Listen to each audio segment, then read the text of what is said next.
Okay, so hello everyone and Jai Hind.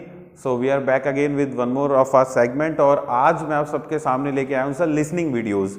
मतलब listening के ऊपर टिप्स एंड स्ट्रेटेजीज लेके आया हूँ because most of the time आप में से बहुतों ने हमें कमेंट किया है, काफ़ी ने बताया है कि सर रीडिंग एंड राइटिंग की वीडियोस होनी चाहिए, but what I personally believe कि लिसनिंग एक अनटच्ड मॉड्यूल होता है हमारे आइल्स का, you know, and the same thing I keep on requesting my candidates as well कि यार we are supposed to attempt minimum अगर मैं एक दिन में बात करूँ तो हमें 2 से 3 लिसनिंग तो एक दिन में करनी चाहिए। At least we are supposed to score 8 in listening so that हम अच्छे से अच्छा स्कोर वहाँ पे कर सकें। सो आज मैं आप सबके सामने लेके आया हूँ सर कुछ टिप्स जिसको अगर मैं कहूँ अबाउट लिसनिंग, और बहुत इंफॉर्मेटिव सेशन होने वाला है। सो आई रिक्वेस्ट कि आप इस वीडियो को सर लास्ट तक जरूर देखना। नाउ डायरेक्ट स्टार्ट करते हैं। सो 2 वर्ड्स होते हैं सर, एक होता है लिसनिंग और एक होता है हियरिंग। लिसनिंग का मतलब भी होता है सुनना, हियरिंग का मतलब भी होता है सुनना, बट दोनों में फर्क क्या होता है सर? फर्क ये होता है कि जैसे आप कोर्ट में जाते हैं तो कोर्ट में हियरिंग होती है, राइट, लेकिन जब आप आइल्स में होते हैं तो आप आइल्स में लिसनिंग करते हैं, बिकॉज जो लिसनिंग होता है it is an active process, it needs a participation, इसको आपकी पार्टिसिपेशन चाहिए होती है। दैट इज वाई आइल्स में लिसनिंग बोला जाता है, हियरिंग नहीं बोला जाता इसे। बट इसके कुछ रूल्स होते हैं, इसको करने के कुछ तरीके होते हैं, इनफैक्ट इसके कुछ मिथ भी हैं, कुछ डाउट्स भी हैं। कई बार मेरे से बच्चे पूछते हैं कि सर हमें लिखा हुआ है write no more than 1 word और हम लिखते हैं 12.06.2022, हमने डेट लिखनी है वहां पे, ये कितने में काउंट होगा? सारी चीजें सर आज इस वीडियो के अंदर हम आपके लिए कवर करने वाले हैं। सो स्टार्ट करते हैं डायरेक्टली। सबसे पहली टिप और टेक्निक जो इसके अंदर है दैट इज कि जो हमारे, अगर मैं वर्ड काउंटिंग रूल्स की बात करूं तो जो हमारे पास सर आप कह सकते हैं कि आर्टिकल्स होते हैं या सिंगल वर्ड्स होते हैं, फॉर एग्जांपल ए हुआ, एन हुआ या द हुआ, ये वर्ड्स भी आइल्स के अंदर काउंट होते हैं, स्पेशली लिसनिंग। फॉर एग्जांपल हम लिखते हैं एन एप्पल, तो बच्चे को लगता है कि शायद एन जो है ना वो वर्ड काउंट नहीं होगा क्योंकि वो वॉवेल है, तो इसलिए एन एप्पल। गलत है सर, एन एप्पल जो है वो 2 वर्ड्स यहाँ पे फॉर्म करता है, ना कि 1 वर्ड फॉर्म करता है। इसके साथ अगर आप किसी वीडियो में अगर आप मेरी वीडियो को ध्यान से देखें तो उसमें मैंने बहुत सारी टिप्स ऐसी भी बताई हैं जो इनफैक्ट अगर आप यूज करो तो आपके बैंड स्कोर बहुत अच्छे तरीके से कहीं ना कहीं इंक्रीज होंगे सर। नाउ काफ़ी प्रेपोजिशंस होती हैं, जैसे फॉर एग्जांपल इन हुआ, एट हुआ, ये भी 1 वर्ड के अंदर काउंट होती है लिसनिंग के अंदर। सो पहला पॉइंट क्या है सर कि हमारे पास हर एक वर्ड जो है वो काउंट होता है, ए भी काउंट होगा, एन भी काउंट होगा और द भी काउंट होगा। तो आप किसी भी वर्ड से पहले अगर आपकी इंस्ट्रक्शंस हैं write no more than 1 word और आपने एप्पल लिखना है तो आप वहां पे एप्पल लिखेंगे, ना कि आप वहां पे एन एप्पल लिखेंगे, क्योंकि ये 2 वर्ड्स हो जाते हैं वहां पे। नाउ इसके साथ जो सेकंड इंपॉर्टेंट टिप है यहाँ पे और जो एक बहुत हेल्पफुल पॉइंट है दैट इज कि हाइफनेटेड वर्ड्स भी 1 वर्ड्स में काउंट होते हैं।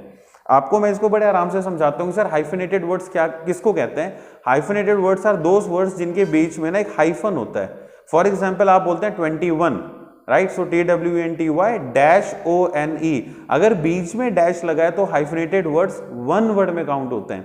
बच्चों को लगता है कि शायद दीज आर 2 वर्ड्स, 22 मैंने लिखा तो शायद बीच में डैश लगाया 2, नहीं, ऐसा नहीं होता सर। तो ये जितने आप नंबर्स को ब्रेक करते हैं, राइट, एक्सेप्ट सिंगल, जैसे 20, 30, 40, इसमें कोई डैश नहीं आएगा बीच में। आप 21 लिख रहे हैं तो बीच में डैश आएगा, आप 22 लिख रहे हैं तो 20-2 आएगा, आप फॉर एग्जांपल 98 लिख रहे हैं तो 90-8 आएगा। ये 1 वर्ड में काउंट होते हैं क्योंकि इनके बीच में क्या होता है सर? हाइफन्स होते हैं। इसी के साथ कुछ और भी हाइफनेटेड वर्ड्स हैं जिनमें से कुछ वर्ड्स आपको कुछ देर बाद अपनी स्क्रीन पे विजिबल होंगे। सो उस टाइम पे आई रिक्वेस्ट कि आप वीडियो को पॉज करके उन वर्ड्स को नोट डाउन कर लेना, बिकॉज बहुत सारे उसमें से वर्ड्स आपकी लिसनिंग के अंदर आते हैं जो 1 वर्ड के अंदर काउंट होते हैं। अलॉन्ग साइड जो हमारे कंपाउंड नाउन होते हैं, यू नो, कंपाउंड नाउन हम किसे कहते हैं सर? कॉम्बिनेशन ऑफ 2 वर्ड्स, वो भी 1 वर्ड के अंदर काउंट होते हैं। फॉर एग्जाम्पल आप बोलते हैं sail boat, sail plus boat 2 है सर, ये 1 वर्ड का पार्ट है। फॉर एग्जांपल मैं बोलता हूं ब्लैक बोर्ड, तो ब्लैक बोर्ड, ब्लैक और बोर्ड अलग हैं, लेकिन ये दोनों जो है कंपाउंड है, तो ये कंपाउंड नाउन है, ये दोनों 1 वर्ड के अंदर काउंट होते हैं। ज्यादा टेक्निकल नहीं जाऊंगा बिकॉज आप लोग कंफ्यूज हो जाओगे कि सर कंपाउंड नाउन होता क्या है। छोटी सी एग्जाम्पल में सर, अभी आपकी स्क्रीन के ऊपर जो आपको स्लाइड विजिबल है, जो आपको अभी एक पूरी स्लाइड अभी जो विजिबल हो रही है फुल स्क्रीन के ऊपर सर, ये वो वर्ड्स हैं जो हमारे कंपाउंड नाउन होते हैं। सो आई रिक्वेस्ट कि आप इस वीडियो को पॉज करके इन वर्ड्स को कॉपी कर लो सो दैट आपको आइडिया लगे। जैसे इसमें आपको ग्रेट ग्रैंड फादर विजिबल होंगे, कि बर्ड्स ऑफ प्रे विजिबल होंगे वर्ड्स, आपको पता चल रहा होगा कि कौन कौन से वर्ड्स हैं जो 1 वर्ड के अंदर काउंट होते हैं। अलोंग साइड अगर मैं आपको एक सबसे इंपॉर्टेंट पॉइंट आता है यहाँ पे, टाइम एंड डेट। ये एक ऐसा पॉइंट है जो कई बार बच्चे जो है वो कंफ्यूज होते हैं, टाइम एंड डेट को कैसे लिखें। Sir time and date, for example आप लिखते हैं 26.06.2022, ये हमेशा वन वर्ड में काउंट होगा। आई रिपीट, ये हमेशा वन वर्ड के अंदर काउंट होते हैं। टाइम एंड डेट जो है हमेशा वन वर्ड में ही जाता है। आपसे आप लिखना चाह रहे हो 1200 PM, 12.00 PM, ये भी वन वर्ड के अंदर काउंट होगा। कई बच्चे क्या करते हैं, वन वर्ड के चक्कर में 12 लिख के छोड़ देते हैं, बट क्या PM है या AM है, राइट? आप खाली 12 नहीं लिख सकते, आप खाली 11 नहीं लिख सकते, you need to mention it completely कि यार ये AM है या PM है, क्योंकि ये पूरा एक सेगमेंट जो है हमारा वन वर्ड के अंदर काउंट होता है, टाइम एंड डेट, जैसे कि मैंने इसमें कहा। इसके बाद जो नेक्स्ट इंपॉर्टेंट पार्ट आता है सर, फॉर एग्जाम्पल आपका इंस्ट्रक्शन है write no more than one number.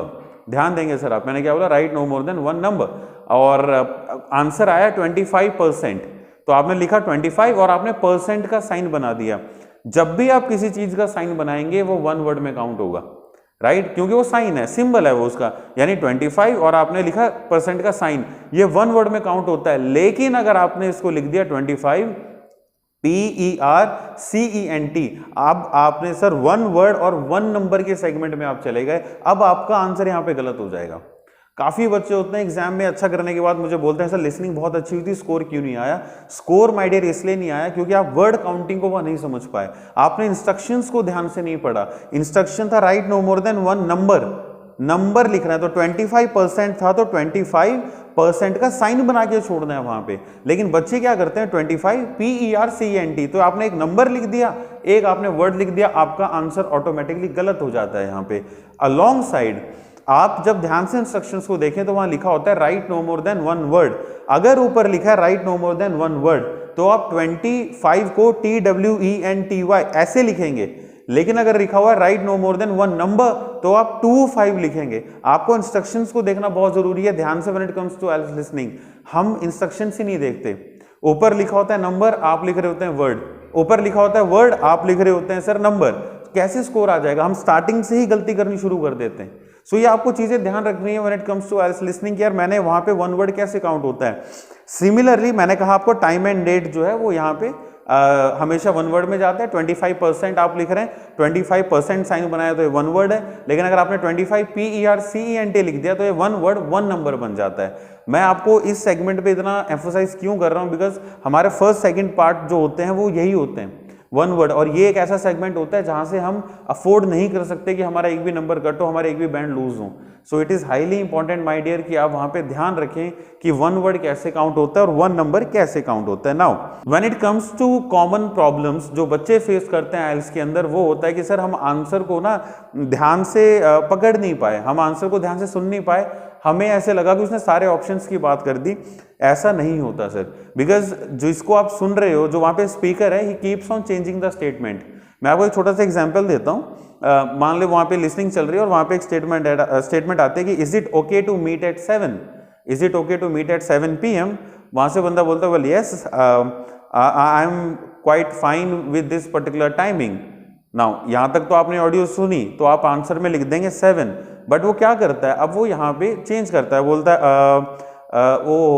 I have just remembered that I have a late meeting, so would we make it 1/2 instead. अब उसने क्या करा, स्टेटमेंट चेंज कर दी कि ठीक है यार 7 बजे था, बट अब मुझे याद आया कि एक मीटिंग है, so would we make it 1/2 instead. 1/2 instead का मतलब होता है 7 बजे का टाइम था, क्या 7:30 कर लें इसे, तो करेक्ट आंसर आता है 7:30। बट हम कहाँ दिक्कत कर लेते हैं, या हम कहाँ बैंड लूज कर जाते हैं कि हमने जो पहले सुना हम उसे टिक मार्क कर देते हैं। गलत है, आपको पूरी स्टेटमेंट को ध्यान तक सुनना होगा, ध्यान से सुनना होगा। यही सेम टेक्निक आपके MCQs के अंदर जाती है।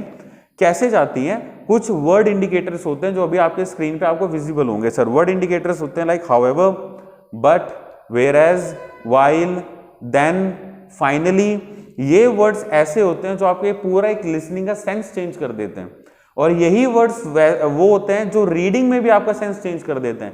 मैं रीडिंग में भी बच्चों को यही बोलता हूं कि आप बच्चे बोलते हैं सर आपने कहा था full stop to full stop पढ़ना है, तो हमें आंसर यहां मिला full stop to full stop बिल्कुल पढ़ना है, लेकिन अगर उसके बाद कोई कॉन्ट्राडिक्टरी या कंपैरेटिव वर्ड आ रहा है, फॉर एग्जाम्पल वेयर एज आ रहा है, वाइल आ रहा है, देन आ रहा है, हाउएवर आ रहा है, तो सर हमें आगे भी पढ़ना पड़ेगा क्योंकि वो वर्ड उसको जो है कंप्लीटली एलिमिनेट कर रहा है, उसे कंप्लीटली कॉन्ट्राडिक्ट कर रहा है। सेम आपके लिसनिंग के अंदर होता है। लिसनिंग में वो जब भी कोई स्टेटमेंट दे रहा है सर, वो आपने ध्यान रखना है क्या उसने हाउएवर वर्ड यूज किया। अगर उसने हाउएवर वर्ड यूज किया, इट मींस पिछले जितनी स्टेटमेंट थी उसको कॉन्ट्राडिक्ट कर गया वो, यानी वो आपके आंसर्स नहीं है। इसीलिए ये एक बहुत इंपॉर्टेंट टिप भी आती है कि do not pick up the first answer choice you hear, do not pick up the first answer choice that you hear, नहीं आपने उठाना, we need to listen it carefully, हमें आराम से उसे सुनना पड़ता है। इसके बाद सेकंड इंपॉर्टेंट पॉइंट आता है जो बहुत बड़ा एक मिथ भी है, वो आज मैं क्लियर भी करूंगा यहाँ पे। Answers could be in any order, answers किसी भी ऑर्डर में हो सकते हैं। वहां पे हमें लगता है कि शायद आंसर्स सीरियल वाइज आएंगे, गलत है। किसी भी ऑर्डर में एमसीक्यू में वो आंसर्स को ले सकता है। कीवर्ड बहुत इंपॉर्टेंट रोल प्ले करता है इसके अंदर, राइट, जो मैं क्लासेस में बच्चों को काफी बताता भी हूं। थर्ड इंपॉर्टेंट पॉइंट जो इसके अंदर आता है दैट इज कि जो आंसर्स हैं sir, they are often paraphrased, synonym use हुआ होता है लिसनिंग के अंदर, एंड दैट इज व्हाई बहुत बच्चों को पता नहीं चलता कि उसने क्या बोल दिया। तो इसको अच्छा करने का एक ही टेक्निक होती है सर यहाँ पे, that is you need to practise more, you need to practise like hell. जितना हो सके आपको प्रैक्टिस करनी पड़ेगी, वोकैबुलरी अपनी स्ट्रॉन्ग करनी पड़ेगी। आपको आज मैंने यहाँ पे वर्ड काउंटिंग रूल्स बताए, आपको यहाँ पे मैंने ये बताया कि हाइफनेटेड वर्ड्स क्या होते हैं। ये सारी चीजें आपको बहुत ज्यादा हेल्प करने वाली हैं sir to score well in IELTS listening. But इसके साथ अगर मैं टेक्निक्स की बात करूं तो इसमें एक बहुत इंपॉर्टेंट टेक्निक है, सुबह उठते ही सबसे पहले आप लोगों ने आइल्स लिसनिंग करनी है, राइट। यूट्यूब से करो, लेटेस्ट एग्जाम में जो आई है लिसनिंग को सर्च आउट करो। जितना आप उन्हें प्रैक्टिस करोगे, आप दिन में अगर आप सुबह सुबह कुछ सुन लेंगे, सारे दिन सारे दिमाग में हमारे वही चलती है। अगर आप सुबह सुबह गाना सुन के आओ, आप सारे दिन वही गाना गा रहे होते हो। सो इट्स बेटर कि आप क्या करो, आप सुबह एक वीडियो आप एक अच्छे से लिसनिंग करो, सो दैट आपका एक पूरा दिन इंग्लिश जोन में जाए। दिन में, शाम में, क्लास में, कभी भी टाइम लगता है, एक और बार लिसनिंग अटेम्प्ट करो, लिसनिंग को प्रैक्टिस करो। Find out the keywords, look for the word indicators. देखो कि क्या यार स्टेटमेंट के बाद में इसने वर्ड को कॉन्ट्राडिक्ट तो नहीं किया क्या। अब एक वर्ड आता है फाइनली, फाइनली का मतलब होता है कंक्लूजन, यानी आंसर वहां पे आने वाला है हमारा। तो आपको ऐसे वर्ड इंडिकेटर्स को कैच करना पड़ेगा, राइट। सो आई होप कि आज की इस वीडियो में आपको वर्ड काउंट, कुछ मिथ अलोंग साइड, हाँ एक और सबसे इंपॉर्टेंट चीज दैट इज कि ब्रैकेट में कुछ भी मत लिखना। बहुत बच्चे ना क्लैरिटी देने के लिए ब्रैकेट में लिखते हैं और बोलते हैं सर ब्रैकेट जो काउंट नहीं होता है, गलत है। ब्रैकेट आइल्स राइटिंग और आइल्स लिसनिंग में दोनों में काउंट होता है। अगर आप कहीं कुछ लिख रहे हैं और आपने ब्रैकेट में 55 लिख दिया तो 55 भी काउंट किया जाएगा वन वर्ड के अंदर। ऐसा नहीं कि ब्रैकेट ऑप्शनल हो जाता है। ये हमें पता होना चाहिए कि सर राइटिंग में भी ब्रैकेट के वर्ड्स काउंट होते हैं, लिसनिंग में भी ब्रैकेट के वर्ड्स काउंट होते हैं।